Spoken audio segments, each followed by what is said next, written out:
তাই চলুন বন্ধুরা, এবার আমরা জানি যে শনিবার কি কি খাওয়া উচিত এবং কোন খাবার এই দিনে খেতে নেই। জয় শনিদেব, জয় শনিদেব, জয় শনিদেব। বন্ধুরা, শনিবার হচ্ছে শনিদেবের বার, যিনি আমাদের সকলের কর্মফলদাতা। তাই শনিবার দিন কিছু সামান্য কার্যে শনিদেবের 7.5 কাটে এবং আমাদের জীবনে এসে পড়ে শনিদেবের বিশেষ কৃপা। এবং শনিবার দিন কোন খাবার খেলে শনিদেব বিশেষ প্রসন্ন হন, শনিবার কি খেতে নেই এবং শনিবার নিরামিষ খেলে কি হয়, শনিবার কোন জিনিসটি বালিশের তলায় রেখে ঘুমালে আমাদের সৌভাগ্যের উদয় হয়, এই সব কিছু বন্ধুরা আমরা আজকের এই ভিডিওতে জানবো। তাই অবশ্যই কিন্তু আপনারা ভিডিওটি পুরো দেখতে ভুলবেন না। কারণ বন্ধুরা, এই কলি যুগে শনিদেব যদি রুষ্ট থাকেন তো জীবনে সকল কার্যে বাধা বিপত্তি আসে। আমাদের বাড়িতে অশান্তি, রোগ ব্যাধি, দুর্ভাগ্য, দরিদ্রতা, এমনকি নানা রকম সমস্যায় সেই ব্যক্তি ডুবে যায়। তাই এই মাসের বড় শনিবার বন্ধুরা আপনারা এই সামান্য কার্যগুলো করতে একদম ভুলবেন না। বন্ধুরা, দেখবেন আমাদের জীবনে এমন কিছু দোষ লেগে যায় যা থেকে সহজে কিন্তু আমরা মুক্তি পাই না। অনেক পুজো পাঠ, মন্দির ঘুরে দান পুণ্য জপ তপ করেও দেখা যায় যে যেই সমস্যা ছিল তাই রয়েছে, কিছুতেই এর থেকে সমাধান পাওয়া যায় না। জীবন যেন নরকের মতন হয়ে যায়, চারিদিকে ধার দেনা, মানুষ এর তলে ডুবে নিজের জীবন ত্যাগ করার মতন বাজে সিদ্ধান্ত নেয়। কারণ বন্ধুরা, মৃত্যুর পর তার সমস্যা তো যায় না, বরং উল্টে আরো বেড়ে যায়। কারণ আয়ু পূর্ণ না হওয়া পর্যন্ত সেখান থেকে যেতে পারে না। আর একেই প্রেত যোনি বলে। এই প্রেত যোনিতে থাকার জন্য সে তার পরিবারকে নানা রকম সমস্যা দেয়, যাতে তার পরিবার তার মুক্তির ব্যবস্থা করে। তাই বন্ধুরা, আমাদের বেঁচে থাকতেই এই সমস্যার সমাধান খুঁজতে হবে, আমাদের জীবনে লড়তে হবে। বন্ধুরা, আমাদের জীবনে 3টি কারণে দুর্গতি লেগেই থাকে। 1 নেগেটিভ সমস্যা, 2 পিতৃ সমস্যা, 3 শনি মহারাজের 7.5। আর এগুলো কিন্তু বন্ধুরা আমাদের কর্মদোষেই হয়। তাই আজকের ভিডিওতে বন্ধুরা আপনাদের যে টোটকাটি বলবো তা যদি আপনারা ঠিক মতন পালন করতে পারেন তো আপনাদের জীবন থেকে 3টি সমস্যাই ম্যাজিকের মতন দূর হবে। হ্যাঁ বন্ধুরা, এতটাই শক্তিশালী এই টোটকাটি। বন্ধুরা, আমরা সকলেই জানি যে কাক হচ্ছে শনিদেবের বাহন। এছাড়াও কাককে যমরাজের দূত বলা হয়। আর কুকুর হলো বন্ধুরা ভগবান কাল ভৈরব দেবের বাহন। তাই ভূত প্রেত নেগেটিভ এনার্জিদের কুকুর আগে থেকে দেখতে পায়। এছাড়া কুকুরেরা গ্রহের কুপ্রভাব থেকে আমাদের রক্ষা করে। ঠিক তেমনি কাক আমাদের বাড়িতে পিতৃলোক থেকে আসা খবর নিয়ে আসে। যদি কোনো জীবাত্মা আমাদের বংশে জন্মগ্রহণ করে বা কারোর মৃত্যুর সময় হয়ে এলে কাক আমাদের আগে থেকেই সংকেত দেয়। আর এটা শিব পুরাণে ভগবান শিব মাতা পার্বতীকে নিজে বলেছেন। তাই আপনারা বন্ধুরা ভালো করে মন দিয়ে প্রক্রিয়াটি শুনুন। নাম্বার 1, যদি আপনারা আর্থিক সমস্যায় ভোগেন, যদি আপনারা আর্থিক উন্নতি করতে চান তো সবার প্রথমে বন্ধুরা আপনাদের ওপর থেকে নেগেটিভ এনার্জি সরাতে হবে। তাই সামান্য কিছু লবণ নিজের হাতে নিয়ে নিজের মাথার ওপর থেকে 7 বার ঘোরান। তারপর সেই লবণ খাবারে মিশিয়ে কোনো কালো কুকুরকে 3 রাস্তার মোড়ে খেতে দিন। তারপর পিছনে ঘুরে না দেখে সোজা বাড়িতে এসে হাত পা ধুয়ে ঘরে ঢুকুন। এতে কিন্তু বন্ধুরা সে কুকুরের কোনো ক্ষতি হবে না, উল্টে সে নেগেটিভ এনার্জির নাশ হবে। কিছু দিনের মধ্যেই আপনারা এর ফল পেতে শুরু করবেন। নাম্বার 2, কালো তিল। বন্ধুরা একইভাবে কালো তিল নিজের মাথায় 7 বার ঘুরিয়ে কাক দেখলেই ছুড়ে দিন। এতে আপনার বাড়ি থেকে নেগেটিভ এনার্জি কাক নিয়ে পিতৃলোকে চলে যাবে। আর মাথায় ঘোরানোর সময় বন্ধুরা অবশ্যই আপনাদের ইষ্টের মন্ত্র জপ করবেন। এতে কিন্তু বন্ধুরা খুব তাড়াতাড়ি কাজ হবে। আর যদি বন্ধুরা এগুলো কিছুই করতে না পারেন তো প্রত্যেকদিন সন্ধ্যায় কিছু হাতে কর্পূর নিয়ে আপনার ইষ্টের মন্ত্র জপ করার পর মাথায় 7 বার ঘুরিয়ে বাড়ির বাইরে গিয়ে সেটি জ্বালিয়ে দিন। এতে কিছু দিনের মধ্যে আপনাদের বাড়ি থেকে নেগেটিভ শক্তির প্রভাব অনেক কমে যাবে। বন্ধুরা আপনারা সকলেই জানেন যে শনিদেব হলেন আমাদের কর্মফলের দেবতা। আমাদের করা প্রত্যেকের কর্মফল তিনি প্রদান করেন। কিন্তু বন্ধুরা, আপনারা কি জানেন যে মা বাবার করা কিছু শাস্তি বা পূর্বজদের করা কিছু ভুল সন্তানদের ভোগ করতে হয়, ফলে সন্তানদের জীবনে নেমে আসে চরম দুর্ভোগ। হ্যাঁ বন্ধুরা, আসলে যখন আমরা কোনো পরিবারে জন্ম নিই, তখন সে পরিবারের সাথে আমাদের একটি কর্মবন্ধনে আবদ্ধ হয়ে যায়, আর সেই সম্পর্ককেই বলা হয় ঋণানুবন্ধ সম্পর্ক। যেমন যখন কোনো ধনী বাড়িতে যখন কেউ জন্মগ্রহণ করে বা কোনো সেলিব্রিটির বাড়িতে জন্মগ্রহণ করে, তখন তারা তার ফল ভোগ করে, যেমন নাম, টাকা পয়সা বা প্রতিপত্তি। যেমন সচিন তেন্ডুলকারের বাড়িতে যে আত্মারা জন্মগ্রহণ করেছে, তারা তার বাবার নাম, গুণ, যশ, সম্পত্তি সবকিছুই ভোগ করছে। আর এর কারণ হলো বন্ধুরা, তাদের পূর্ব জন্মের কর্মের ফল, এবং শনিদেব তাদের ওপর খুবই প্রসন্ন। ফলে বন্ধুরা দেখবেন যে এমন বাড়ির মানুষেরা যাতেই হাত দেয় তাতেই যেন সবকিছু সোনা হয়ে যায়। আবার অপরদিকে এমনও বাড়ি রয়েছে যে সেই বাড়ির মানুষেরা যতই চেষ্টা করুক না কেন, কিছুতেই সেই বাড়িতে বন্ধুরা উন্নতি হয় না। আর এর প্রধান কারণ হলো বন্ধুরা, সেই বাড়িতে কোনো দোষ রয়েছে। তাই বন্ধুরা, আজকের এই ভিডিওতে আমরা জানব সেই দোষগুলোর ব্যাপারে। তাই বন্ধুরা, আপনারা অবশ্যই কিন্তু ভিডিওটি পুরো দেখতে ভুলবেন না। হতে পারে এই ভিডিওটি আপনার জীবনের সমস্ত সমস্যার সমাধান করে দেবে। এবং ভিডিওটি বন্ধুরা একটি লাইক করে কমেন্টে হর হর মহাদেব এবং জয় শ্রীকৃষ্ণ অবশ্যই লিখুন। নাম্বার 1, মানসিক পূর্ণ না করা। বন্ধুরা দেখবেন যে যখন আমরা কোনো বিপদে পড়ি, তখন আমরা বিভিন্ন রকমের মানসিক করে ফেলি যে প্রভু, আমি তোমার এই জিনিসটি দেব, বা এই মন্দিরে গিয়ে আমি তোমার পুজো দেব। কিন্তু যখনই বন্ধুরা আমরা ঠিক হয়ে যাই, তখন আমরা ভুলেই যাই যে কি মানসিক করেছিলাম। আর এর ফল স্বরূপ বন্ধুরা, যখন আমাদের মৃত্যু হয়ে যাবে, তখন সেই ঋণ আমাদের ওপরে চেপে যায়। ফলে সেই ঋণ থেকে মুক্ত না হওয়া পর্যন্ত আমাদের আত্মা মুক্তি পায় না। ফলে সেই পরিবারে দেখা দেয় তখন বিভিন্ন রকমের সমস্যা। আর একেই বন্ধুরা বলা হয় পিতৃদোষ বা দেবতাদের দোষ। ফলে সেই মৃত ব্যক্তি বন্ধুরা তখন সেই বাড়িতে বিভিন্ন রকমের সংকেত দেয়, যাতে আপনি তার মুক্তির ব্যবস্থা করেন। তাই বন্ধুরা, এই মানসিক কিভাবে কাজ করে, কারা আপনার মানসিক পূর্ণ করায়, এই তথ্যটি যদি বন্ধুরা আপনারা শোনেন তো চমকে উঠবেন। তাই বন্ধুরা, একটি নতুন ভিডিওতে আমি এই বিষয়ে আপনাদের জানিয়ে দেব। নাম্বার 2, বন্ধুরা, যদি আমাদের কোনো পূর্বজ কাউকে ঠকায়, যার ফলে তাদের পরিবারে অনেক বড় ক্ষতি হয়ে যায়, বা এমন কিছু করে ফেলে যাতে দেবতারা তাকে ক্ষমা করেন না, তো বন্ধুরা এমন ব্যক্তিও কিন্তু মুক্তি পায় না। আর এর ফল স্বরূপ পুরো বংশকে ভোগ করতে হয় পিতৃদোষের সমস্যা।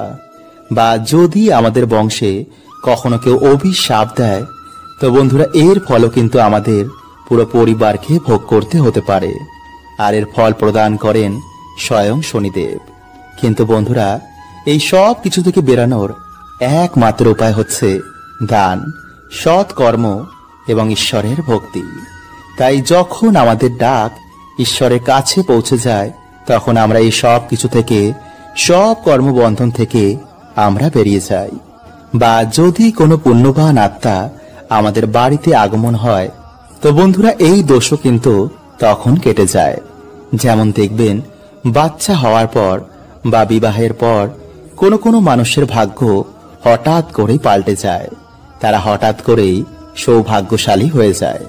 বন্ধুরা, আজকের এই ভিডিওতে আমি যে টোটকাগুলো আপনাদের জানাবো, তার মধ্যে যে কোনো একটি টোটকা যদি আপনারা কালকের দিনে করতে পারেন, তো বন্ধুরা দেখবেন আপনারা শনি মহারাজের কৃপায় আপনাদের জীবন থেকে সকল বাধা বিপত্তির কেমন নাশ হয়েছে। আসলে বন্ধুরা, যদি আমাদের জীবনে শনিদেবের সাড়ে সাথী বা বক্র দৃষ্টি চলে, তো সেই মানুষটিকে বন্ধুরা বিভিন্ন রকমের সমস্যার সম্মুখীন হতে হয়। তাই বন্ধুরা, আজকের এই ভিডিওতে আমরা জানবো যে সমস্যা থেকে আপনারা কিভাবে বাইরে বেরোবেন এবং কোন লক্ষণগুলো দেখে আপনারা বুঝবেন যে আপনাদের ওপর শনিদেবের সাড়ে সাতি বা বক্র দৃষ্টি চলছে কিনা। তাই অবশ্যই কিন্তু বন্ধুরা ভিডিওটি পুরো দেখতে একদমই ভুলবেন না। তার আগে বন্ধুরা ভিডিওটি একটি লাইক করে কমেন্টে হর হর মহাদেব ও জয় শ্রীকৃষ্ণ অবশ্যই লিখুন এবং সাথে আপনারা একবার লিখুন জয় শনিদেব। নাম্বার 1, বন্ধুরা কর্মজীবনে আপনি বারে বারে কঠিন পরিস্থিতির শিকার হচ্ছেন। যদি বন্ধুরা আমাদের জীবনে শনিদেবের বক্র দৃষ্টি এসে পড়ে তো বন্ধুরা হওয়া কাজও আমাদের বিভিন্ন কারণে ভেঙে যায়। হঠাৎ করে আমাদের কর্মজীবনে ধস লাগে, চারিদিক থেকে আমরা দেনার দায়ে ডুবে যাই, সবার কাছে হঠাৎই যেন আমরা খারাপ হয়ে যাই। হঠাৎ করে আমাদের চাকরি চলে যায়, ব্যবসাতে কিছুতেই আমাদের উন্নতি হয় না, বাড়িতে ঝগড়া ঝামেলা অশান্তি রোগ ব্যাধি এগুলো ঘিরেই থাকে। আর বন্ধুরা এই সব কিছু হয় শনিদেবের সাড়ে সাতির জন্য। নাম্বার 2, ধীরে ধীরে আমাদের শরীর থেকে আকর্ষণ মানে উজ্জ্বলতা কমে যাচ্ছে। মানে বন্ধুরা এখানে কিন্তু আমি কোনো কালো বা ফর্সার কথা বলছি না। দেখবেন বন্ধুরা যার উপর দেব কৃপা হয় সে কালো হোক বা ফর্সা তাকে দেখেই মানুষ তার কথায় আকর্ষিত হয়ে যায়, কিন্তু যার উপর দেব কৃপা থাকে না তার অরা ধীরে ধীরে কালো হয়ে যায়, ফলে তাকে দেখে মনে হয় বন্ধুরা সে যেন অসুস্থ। আর এগুলি বন্ধুরা আমাদের কিছু ভুলের জন্য হয়, যা আমি একটি আলাদা ভিডিওতে আপনাদের জানিয়ে দেব। তাই চলুন বন্ধুরা এবার আমরা জেনে নিই যে সমস্যা থেকে আপনারা কিভাবে বেরোবেন। নাম্বার 1, প্রতিদিন হনুমান চল্লিশা পাঠ করলে বা মঙ্গলবার দিন কোনো হনুমানজির মন্দিরে গিয়ে হনুমানজির পুজো অর্চনা করলে বা বাড়িতেই হনুমানজির নামে একটি প্রদীপ জ্বালালেও বন্ধুরা শনিদেব আমাদের ওপর থেকে তার বক্র দৃষ্টি সরিয়ে নেন। কারণ শনিদেব হনুমানজিকে নিজে বলেছেন যে তিনি তার ভক্তদের ওপর কখনো বক্র দৃষ্টি দেবেন না। নাম্বার 2, শনিবার দিন কোনো শনি মন্দিরে গিয়ে সামান্য সর্ষের তেলের একটি প্রদীপ জ্বালালেও এবং ভগবানের প্রিয় প্রসাদ যেমন সাদা বাতাসা ও সাদা যে কোনো সুগন্ধি ফুল দিয়ে ভগবানের পুজো অর্চনা দিলেও শনিদেব খুবই প্রসন্ন হন। নাম্বার 3, গরু কুকুর ও কাককে যদি আমরা তিল মিশ্রিত খাবার খাওয়াই তো শনিদেব বন্ধুরা এতেও কিন্তু খুবই প্রসন্ন হন।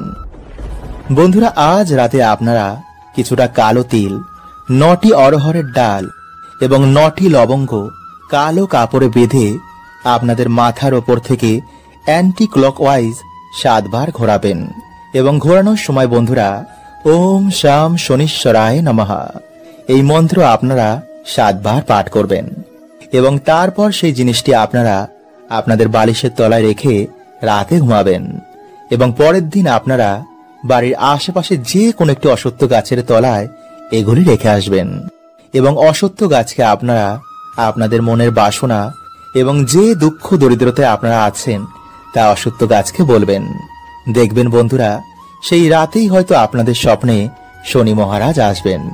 তাই চলুন বন্ধুরা এবার আমরা জানি যে শনিবার কি কি খাওয়া উচিত এবং কোন খাবার এই দিনে খেতে নেই।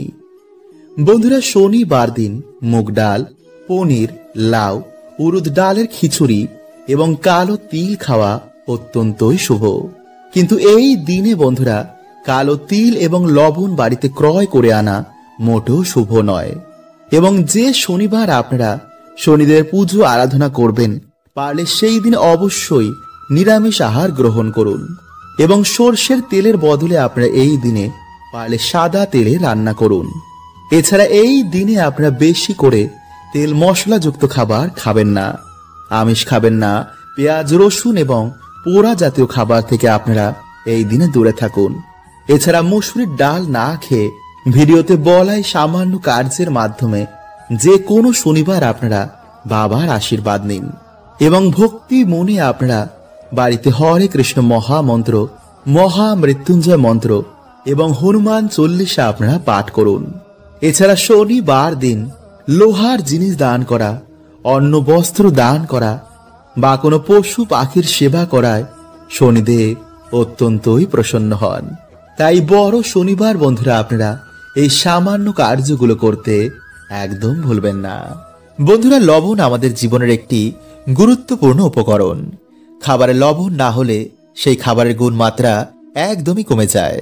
কারণ বন্ধুরা, সায়েন্স বলছে যে কোনো মানুষ লবণ ছাড়া বেশি দিন বাঁচতে পারে না। এছাড়া জ্যোতিষ শাস্ত্র অনুসার আমাদের স্পিরিচুয়াল জগতেও কিন্তু লবণের এক বিশেষ ভূমিকা রয়েছে। লবণ নেগেটিভ এনার্জিদের শোষণ করে নেয়। তাই এর জন্য বন্ধুরা বলা হয় যে কোনো শত্রুর বাড়ি থেকে বা কোনো পাপী ব্যক্তির বাড়ি থেকে লবণ কখনো নিতে নেই। এমনকি কারোর কাছ থেকে কখনো লবণ দান হিসাবে নিতে নেই। এছাড়াও বন্ধুরা, লবণের মাধ্যমে নবগ্রহকেও শান্ত করা যায়। ফলে সেই ব্যক্তি জীবনে আবার সুখ শান্তির মুখ দেখে ও মান সম্মান জীবনে প্রাপ্ত করে। তাই জ্যোতিষ শাস্ত্রী লবণের ব্যাপারে কিছু বিশেষ উপায়ের কথা বলা হয়েছে, যা করে আপনারা আপনাদের দুর্ভাগ্যকে সৌভাগ্যে পরিণত করতে পারবেন। বন্ধুরা, হঠাৎ করে যদি আপনারা দেখেন যে আপনাদের বাড়ি থেকে সুখ শান্তি চলে যাচ্ছে, তো আপনারা কি করবেন? একটি কাচের গ্লাস নিয়ে তাতে জল ও লবণ মিশিয়ে আপনাদের বাড়ির দক্ষিণ পূর্ব দিকে সেটি রেখে দিন। পারলে আপনারা সেই গ্লাসের পিছনে একটি লাল রঙের আলো জ্বালিয়ে দিন এবং যখন সেই গ্লাসের জল ধীরে ধীরে শুকিয়ে যাবে, তখন আপনারা গ্লাসটি ধুয়ে আবার এই প্রক্রিয়াটি করুন। কিছু দিনের মধ্যেই বন্ধুরা, এই জল আপনাদের বাড়ি থেকে সমস্ত নেগেটিভ এনার্জিদের শোষণ করে নেবে। ফলে আবার সুখ শান্তি আপনাদের বাড়িতে ফিরে আসবে। এছাড়া বন্ধুরা, আপনারা রাতে ঘুমানোর আগে 1 চামচ লবণ আপনাদের মাথার ওপর থেকে 7 বার অ্যান্টি ক্লকওয়াইজ ঘুরিয়ে আপনারা বাড়ির বাইরে গিয়ে সেটি ফেলে দিন। এইভাবে বন্ধুরা আপনারা 3 থেকে 4 দিন করুন। অথবা রাতে ঘুমানোর আগে আপনারা 1 চামচ লবণ জলে মিশিয়ে ভালো করে হাত পা ধুয়ে তারপর ঘুমান। দেখবেন রাতে ভালো করে ঘুম হয়েছে এবং রাহু কেতুর অশুভ প্রভাব আপনাদের জীবনে পড়বে না। অথবা যদি বন্ধুরা আপনাদের বাড়িতে কিছুতেই ঝগড়া ঝামেলা অশান্তি এগুলো কাটছে না, তো বন্ধুরা আপনারা কি করবেন? কিছুটা সন্দক লবণ একটি কাচের পাত্রের মধ্যে রেখে আপনাদের বাথরুমে রেখে দিন। অথবা একটি লাল কাপড়ের মধ্যে বেঁধে এই লবণ আপনারা আপনাদের দরজার ওপরে টানিয়ে দিন। দেখবেন কিছু দিনের মধ্যেই বন্ধুরা আপনাদের বাড়িতে আবার সুখ শান্তি ফিরে এসেছে। কিন্তু বন্ধুরা, এই লবণ আপনারা সপ্তাহে সপ্তাহে চেঞ্জ করতে একদম ভুলবেন না। হরে কৃষ্ণা, ওম নমঃ শিবায়।